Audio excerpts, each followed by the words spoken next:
Avant de découvrir l'or, il faut franchir ce bloc d'acier étincelant, cette muraille de 7 tonnes. Passer cette porte blindée, on pense déjà toucher le métal précieux. Non, c'est simplement l'antichambre. Il faut être patient et descendre encore à 26 mètres sous terre. Et devant nous, une seconde porte colossale. Seuls 5 agents de la Banque de France ont un accès permanent au coffre et donc les clés pour nous y emmener. Pour des raisons de sécurité, les gardiens du trésor ne doivent pas être reconnus. Ils travaillent à la souterraine. C'est cette chambre inaccessible où dort l'or de la France depuis 1920. Pendant 4 ans, 1000 ouvriers ont construit cette forteresse souterraine. Dans la souterraine de la Banque de France, l'or se présente sous 2 aspects. Vous avez la barre, elle pèse 12,5 kg. Cela représente à peu près 250 000 €. Et vous avez quelque chose de beaucoup plus léger, le lingot.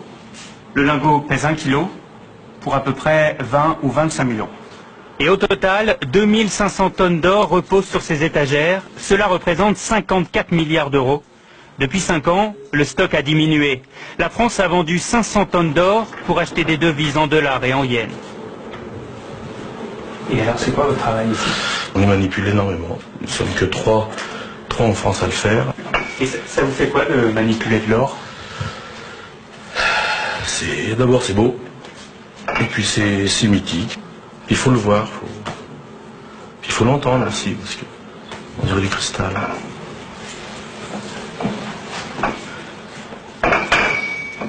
Vous voyez, c'est un son.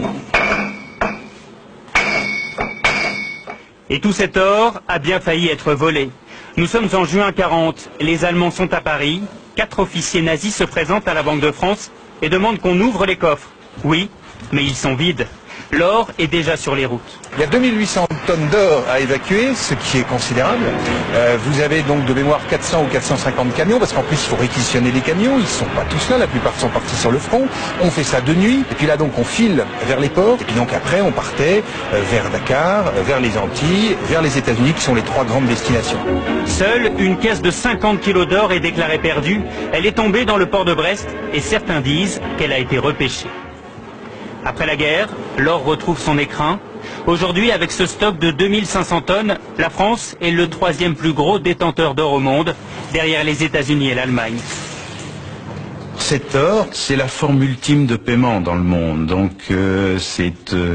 ça fait partie de ce qui donne le crédit à la France, à l'économie française. C'est de la monnaie sous une autre forme que nous gardons précieusement contre tous les vols, toutes les tentations qui pourraient exister.